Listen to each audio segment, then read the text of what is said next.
Today, we're playing Dune Imperium solo with just the Rise of X expansion. We're going to be playing as Prince Romba, who we drew at random, so it looks like we're going for Dreadnoughts.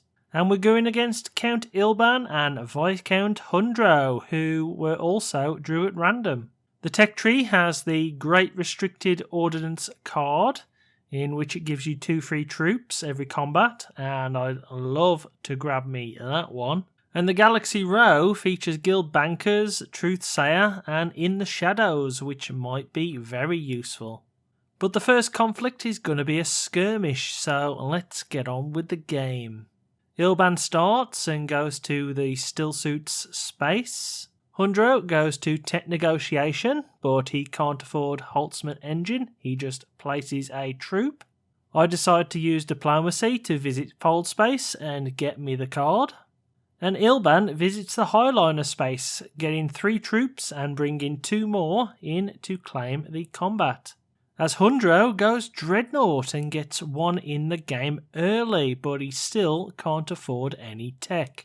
I decide to visit Haga Basin though and get me 2 early spice as I want to push for that tech, and it also lets me push 1 troop in freely going last to claim 3 Solari. In the reveal phase I have 3 points to spend, so I pick up Guild Bankers and get 1 combat.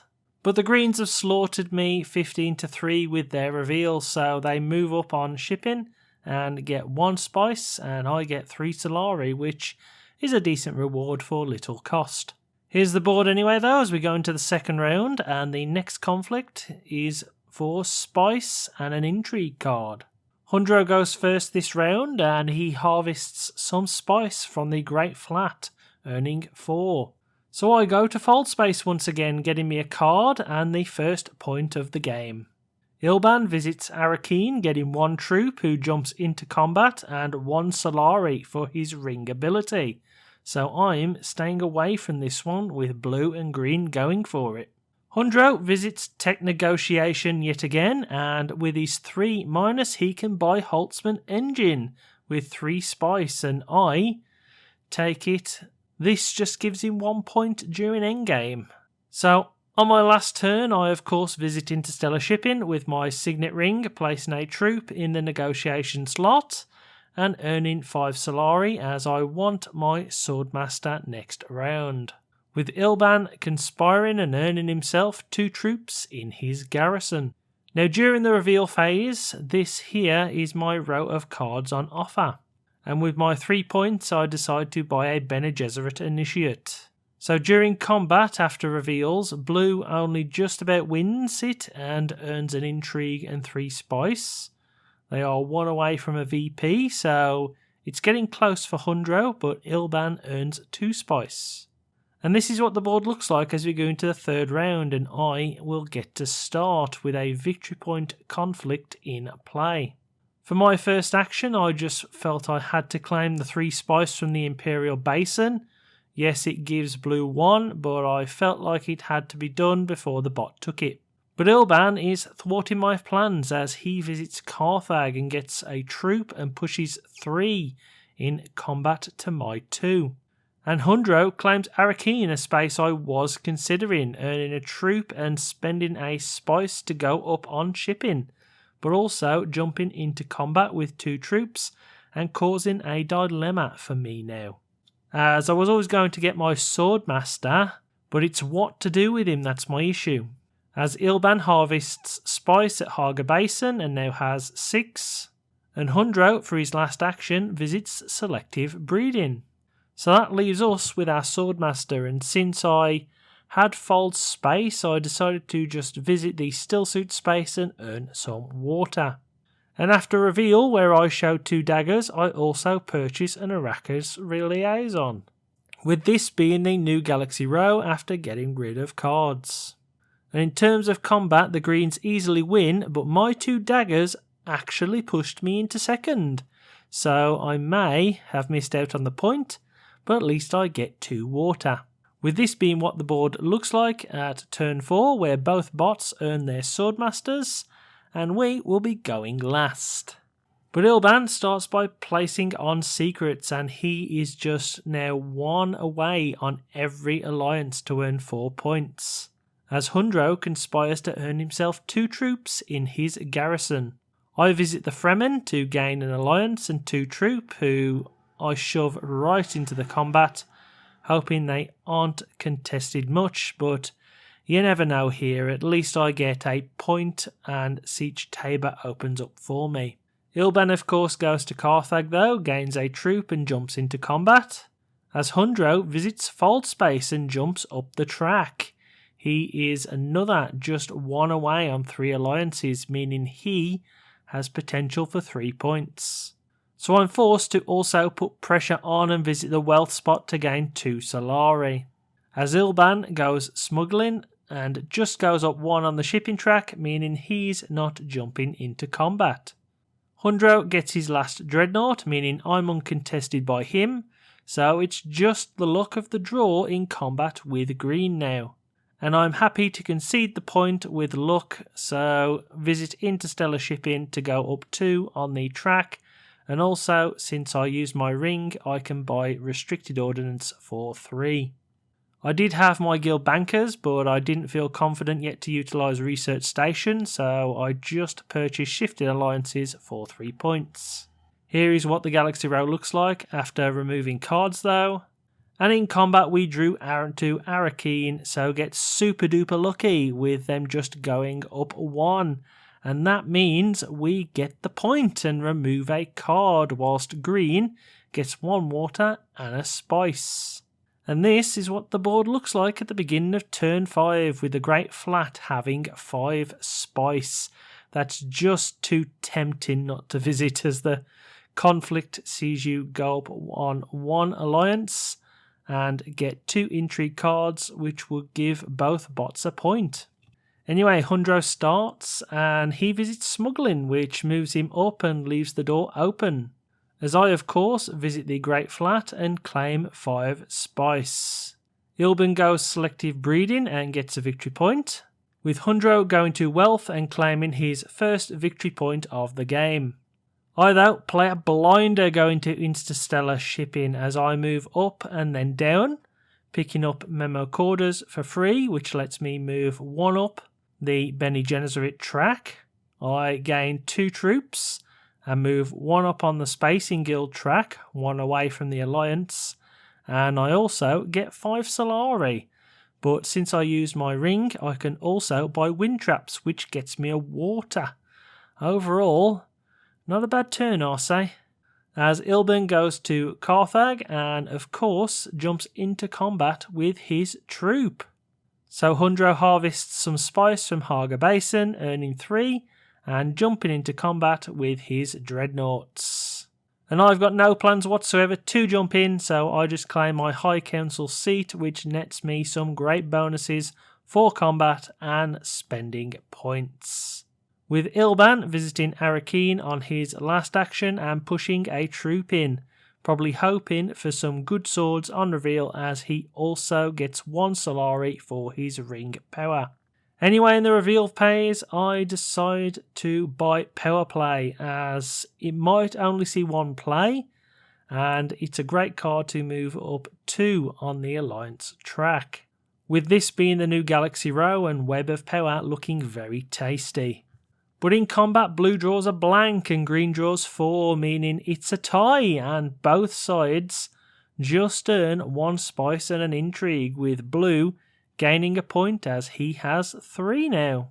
But this is what the board looks like on the start of the 6th turn, with the conflict earning whomever claims it a point, and we are going first. Now, since I'm low on both Solari and Alliance tracks, I'm forced to use guild bankers to get me some wealth and a point. Ilban harvests some spice though from the Imperial Basin, and he is now loaded for spice as he's got 11 ready to spend in tier 3. Hundro visits Fold Space and goes up 1 VP, meaning he overtakes green. And so we finally decide to commission our first dreadnought, as it might be able to help us in combat this round if we decide to go in. But Ilban visits Tech Negotiation, and with his huge spice hoard he can easily buy spice satellites for endgame. As Hundro goes to Carthage, gets a troop and jumps into combat where he's alone with 2 for the minute. And in seeing that, I decide to visit the Hardy Warriors, gaining 2 troops, shoving them into combat along with my Dreadnought. Ilban, with his last agent though, visits Highliner, gaining 3 troops who go straight into the combat. Because of course Green couldn't resist and he also gains a point. Hundro though, with his last agent, visits Interstellar Shipping, and it's an amazing move as he gets 2 troops and moves up with the Fremen, gaining a point and taking the lead. As with his Solari gain, he also gains a point from hitting 7. Not a bad turn at all there, Hundro. In the reveal phase though, I decide to buy Web of Power along with the Chris Nice, hoping they come into play. And this is what's left on Galaxy Row. But for combat, we do manage to win as Blue got nothing and Green got 4, so we got a point and a water.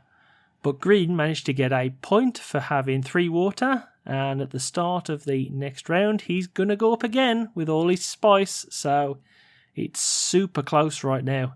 And at the start of round 7, the first tier 3 conflict is worth 2 influence and an intrigue. Both Blue and Green sell spice to move up a VP, meaning Blue has the lead, and we will go last. Ilban starts and visits Harakeen, which means I chose well for my Dreadnought as I also gained 1 Solari, but Green of course gains a troop and jumps into combat. Hundro conspires, gaining 2 troops but doesn't go into combat. So I decide to buy my last Dreadnought and get ready for some combat, I feel. Ilban goes to Secrets and moves closer to the Bene Gesserit's alliance, as Hundro goes to Stillsuits and comes close to the Fremen alliance. I visit the Haga Basin and claim myself 3 spice ready for a Highliner play. Ilban, for his last agent action, harvests spice at the Great Flat, earning 4 and going back up to 6 with just 1 away from a point. And Hundro goes selective breeding and claims yet another point, which pushes him up to 7 from 0 to hero. He's gone right now, hasn't he? And as we go last, that did mean we could go Highliner, get in the alliance with the Spacing Guild, 5 troops and 2 water, setting us up for the big 2-point conflicts.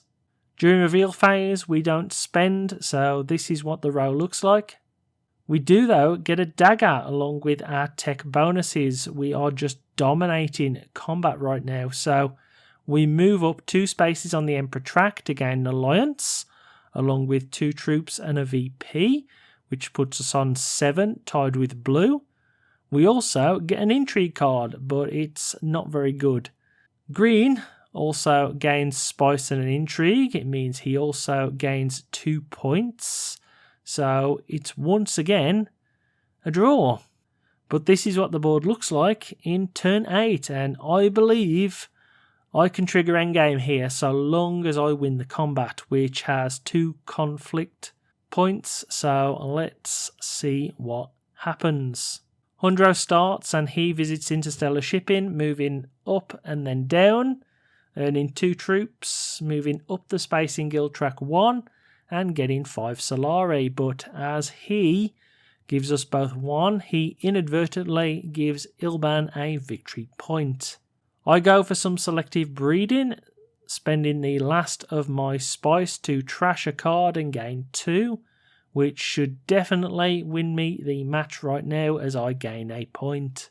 Ilban goes to Wealth and gains yet another victory point, putting him on 9 now. Hundro harvests spice from the Imperial Basin, gaining 3, but he only has 4 total, but he soon jumps into combat. I go to Secrets with Web of Power, which grants me some great bonuses and sets me up finally with my end game point, along with a great intrigue card. Ilban goes to Tech Negotiation, buying himself the training drone tech that he uses straight away to gain a troop. Hundro goes to Fold Space, moving up the track and gaining a victory point from the 3 Solari, but he doesn't gain the alliance.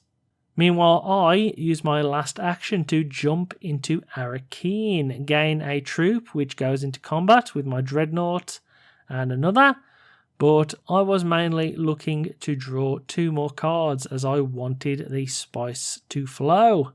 Ilban visits Carthag and also jumps into the combat because he feels left out, I suppose, after early dominance.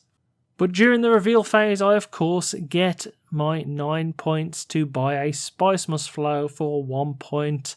And I also, with the Chris Knife, gain a Fremen bond. So I go up the Fremen track and gain an alliance to earn yet another VP, which triggers endgame with me on 10 before the combat even begins.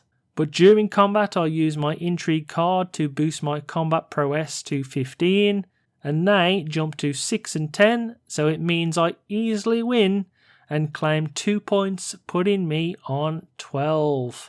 So this is what the board and scores look like after endgame scoring. I've got 13 and they have 10. So we easily win the game in the end with Prince Romba.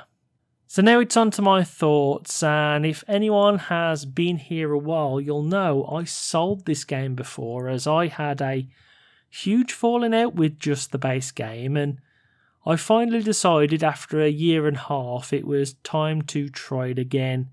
This time with Ix to see how I feel about it with this vital expansion.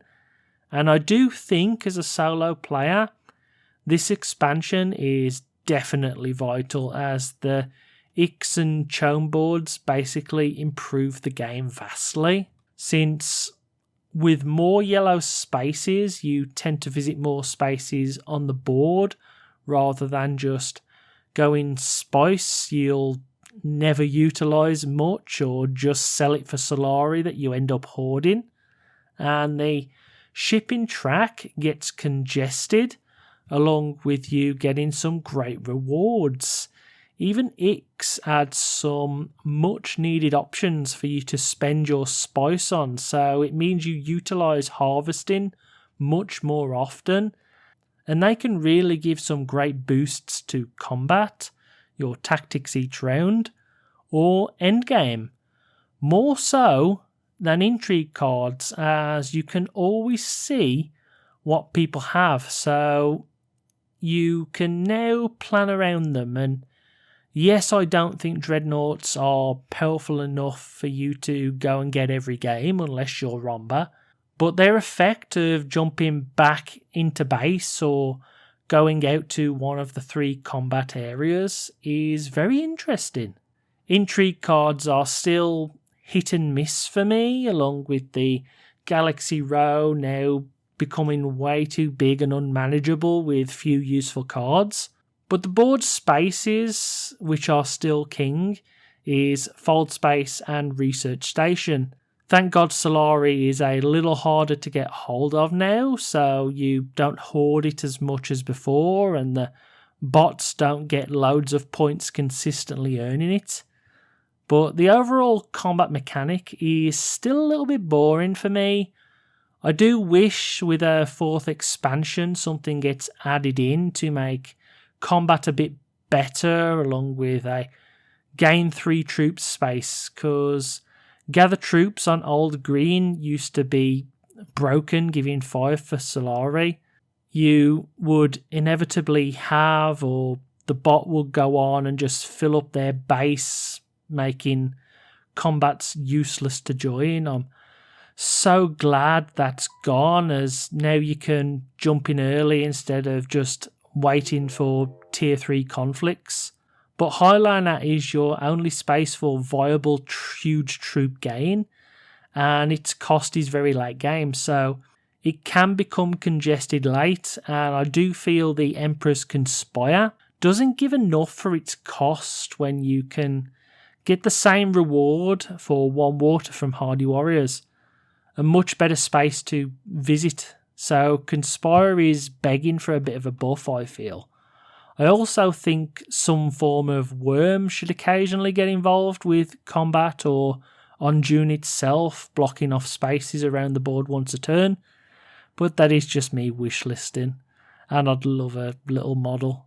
Overall, I've been enjoying my plays of this again, but I do desperately want Immortality, as it adds that great research board which lets you gain more cards and victory points from an alternative source, thus improving your options tactically, along with a much needed nerf to Research Station, which this game needs solo as the bot is very predictable still. Going for alliances and spice along with fighting more so than ever, so you can easily predict when to jump in and when not to, and when to go up on certain tracks without even counting cards, as they mainly have 2 of each, so you can sort of predict what's coming easily enough and play around with it, just using a little bit of tactical guesswork. Overall, this game with Ix still doesn't make my favourite deck building worker placement game as a solo only player. I could see this being brilliant in a group of 3 or 4 mates proper going for it, as it's no doubt a much better experience then, and I can really see this being a great tournament style game. The balance seems to be there for that, but for solo only, it's still lacking a little bit for me. It's fine to play once every now and again, and I will be keeping it and adding to it with Immortality. Hopefully the wife's got it me for Father's Day. But I still find Raiders of the North Sea my favourite in this style. It's just a more fun and overall enjoyable experience for me personally, and with a better sense of thematic style, as this here doesn't feel like Dune. You could replace the board with a picture of colonial America or India, replace the characters for Brits, French, Spanish and Dutch, and you'll get the exact same sodding game. So thematically it's a bit of a letdown for me, but that's just my thoughts, and I'm planning to do a how to play when I get the 3rd expansion, so until then, cheers for watching.